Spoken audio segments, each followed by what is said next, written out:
국경과 이념을 초월한 지구촌의 축제라는 올림픽. 하지만 이런 말이 무색하게 올림픽은 종종 그 가치를 온전히 실현하지 못했습니다. 대표적인 사례가 바로 도쿄올림픽이었죠. 일본은 유치 이후부터 별의별 호들갑을 다 떨었는데요. 때마침 코로나 바이러스가 창궐했고 제대로 대응을 하지 못해 결국 도쿄올림픽은 폭망올림픽, 코로나올림픽이라는 찰떡 비유를 얻고 말았습니다.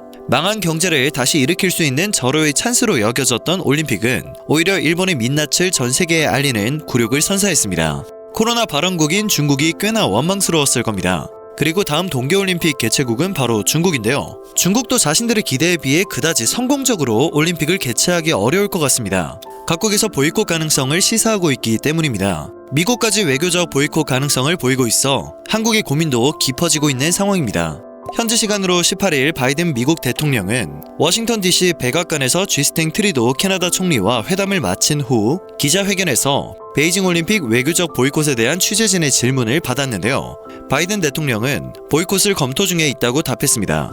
백악관 대변인은 브리핑에서 외교적 보이콧 검토가 신장 위구르 자치구에서 벌어지는 인권 관행에 대한 우려 때문이라고 설명했죠. 앞서 보도가 나오긴 했지만 바이든 대통령이 직접 베이징 동계올림픽 외교적 보이콧을 언급한 것은 처음이었기에 그 파장은 매우 컸습니다. 외교적 보이콧은 올림픽에 선수단만 파견을 하고 개막식 등 행사에 미국 정부 관계자를 비롯한 외교 사절단이 참석하지 않는 것을 말합니다. 지구촌 인류 화합의 축제인 올림픽은 단순한 경기대회 이상의 의미가 있습니다. 각국 정상이 개회식이나 폐회식에 참석해 친선을 과시하는 무대이기 때문이죠. 외교적 보이콧을 해도 경기는 정상적으로 열리지만 제대로 된 화합과 축제의 장을 연출하는 것은 사실상 불가능합니다. 또 중요한 것은 미국의 외교적 보이콧 검토는 영국과 유럽연합 등 서방 진영의 가이드라인이 될 수 있다는 점입니다. 연쇄적인 외교 보이콧으로 이어질 가능성이 있기 때문에 중국은 더 크게 반발했습니다. 해당 소식에 대한 해외 반응도 뜨거웠는데요. 각국 네티즌들은 위구르인에 대한 중국의 대량 학살 행동과 홍콩에 대한 대우를 고려할 때 아마도 도덕적으로 올바른 조치일 것입니다. 나는 캐나다인인데 캐나다 정부도 그렇게 했으면 좋겠다. 카타르 월드컵이나 기대합시다. 이런 행동은 그의 지지율을 하늘로 치솟게 할 것입니다. 당연히 보이콧을 해야 한다고 생각한다 라는 반응을 보이고 있습니다. 19일 자오리젠 중국 외교부 대변인은 정례 브리핑에서 바이든 대통령의 동계올림픽 외교적 보이콧 검토 발언에 대한 입장을 묻는 질문에 신장 문제는 순전히 중국의 내정이라고 못을 박았습니다. 또 신장 문제에 대해 외부 세력이 어떠한 명목과 방식이든 간섭하는 것을 용납하지 않는다면서 미국의 인권 문제와 관련해 중국을 비난하는 것은 사실과 맞지 않다고 주장했습니다. 이어 미국이 신장의 강제노동이 존재한다고 중국을 먹칠하는 것은 중국인 입장에서는 우스갯소리라면서 올림픽에 대한 보이콧은 스포츠를 정치화하는 것이라며 미국을 비난했는데요. 이미 물은 엎질러진 상황입니다. 20일 외신 보도를 통해 영국 정부가 외교적 보이콧을 적극 논의하고 있다는 사실이 전해졌기 때문입니다. 영국 일간 더 타임즈는 영국 정부 내에서 베이징 동계올림픽에 대한 외교적 보이콧과 관련한 적극적 논의가 진행되고 있다고 보도했는데요. 리즈 트러스 영국 외교부 장관은 보이콧을 지지하는 입장을 보이고 있습니다. 더 타임즈에 따르면 현재까지는 존슨 총리가 베이징 올림픽에 불참하고 캐롤라인 윌슨 주중 영국 대사만 참석하는 방안이 고려되고 있다고 합니다. 18일 미국이 외교적 보이콧 가능성을 처음 밝힌 데 이어 동조 기류가 확산된 것입니다. 당황한 중국은 많이 화가 났는지 관영 매체를 통해 가식적인 미국 당국자들을 초대할 필요가 없다며 날을 세웠습니다. 베이징 올림픽은 내년 2월 4일 개막 예정이기 때문에 한국은 일단 상황을 지켜보고 있습니다. 올림픽을 계기로 한 종전선언 논의 진전을 기대해왔기 때문에 신중하게 상황을 파악하고 있고 미국의 최종 결정과 북한 지도부의 참석 여부 등 마지막까지 여러 가지 상황을 지켜보며 외교적 보이콧에 대한 결정을 미룰 가능성이 큽니다. 괜히 지금부터 나서서 보이콧을 하겠다 말겠다 설레발을 칠 필요가 없기 때문이죠. 실제로 청와대 관계자는 지난 21일 미국이 한국의 보이콧 동참을 요구할 가능성과 관련해 언급할 사항이 없다고 말을 아꼈습니다. 베이징 올림픽이 한반도 평화 프로세스 재가동을 위한 절호의 기회인 동시에 미국과 중국의 패권 경제 속에서 한국을 자칫 딜레마에 빠뜨릴 수 있는 양날의 칼이 될 수 있음을 인식하고 정교한 외교적 전략을 마련해야 할 것으로 보입니다. 현재 연립정부 구성을 논의 중인 독일도 새 정부 구성 이후로 결정을 미룬 상태입니다.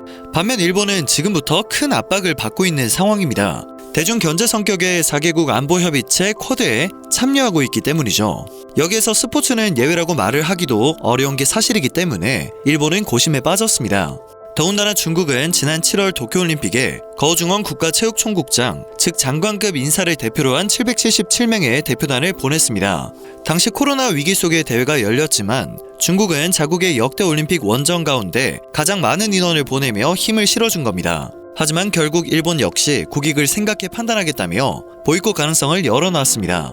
미국과 영국에 비해 소극적인 자세였지만 중국은 일본이 괘씸해 죽겠다는 반응입니다. 중국은 코로나 발원국으로 지목되고 있음에도 불구하고 여전히 오리발을 내밀며 뻔뻔하게 남 탓을 하기 바쁜 모습입니다.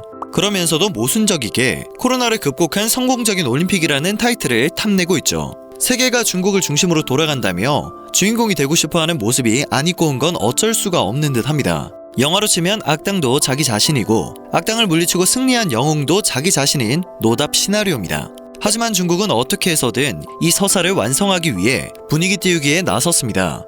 미국의 베이징 올림픽 외교적 보이콧 검토에 각국이 속속 반응을 내놓자 중국이 푸틴 러시아 대통령이 개막식에 참석할 것이라며 동네방네 소문을 내기 시작한 것입니다.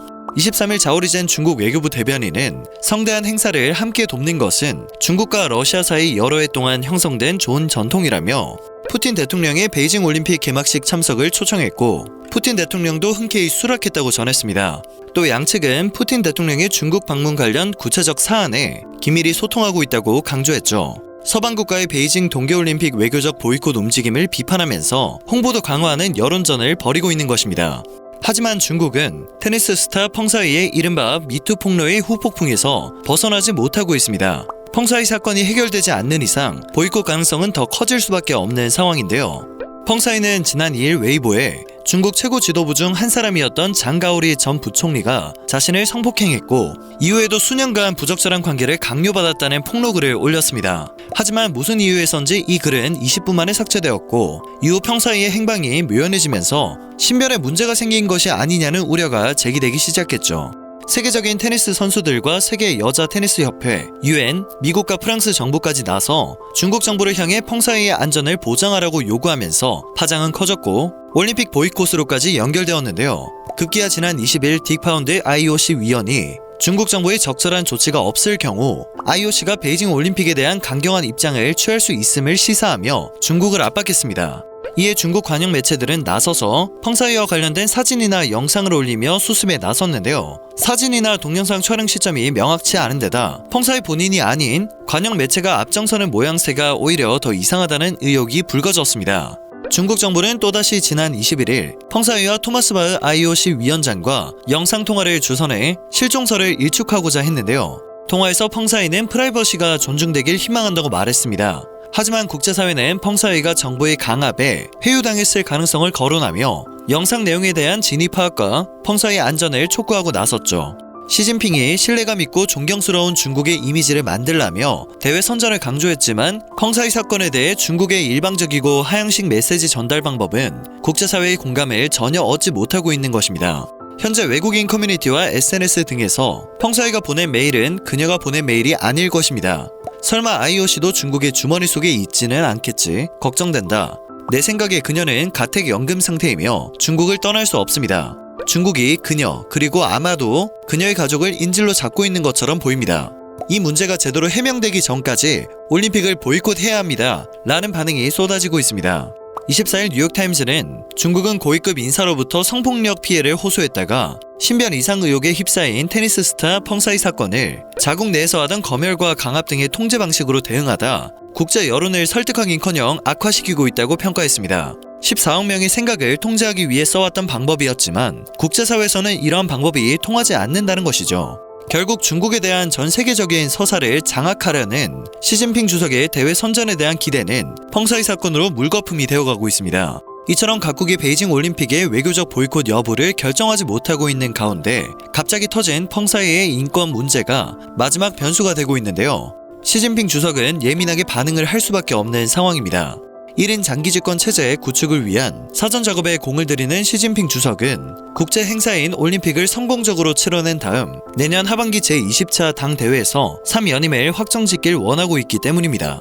올림픽 보이콧은 준비에 올인한 주최국의 체면을 구기고 정치적으로 공경에 빠뜨리는 강력한 효과 때문에 선호도가 높습니다. 중국은 미국 따위 오지 않아도 된다며 큰 소리를 치고 있지만 서방 국가들이 동참을 한다면 중국이 야심차게 준비하고 있는 베이징 동계올림픽은 반쪽짜리 대회가 될 수도 있을 것 같습니다. 오늘 전해드릴 소식은 여기까지입니다. 영상이 정보가 되셨다면 그것만으로도 감사드립니다. 늘 새롭고 유익한 뉴스를 전하는 로바우튜브 되겠습니다.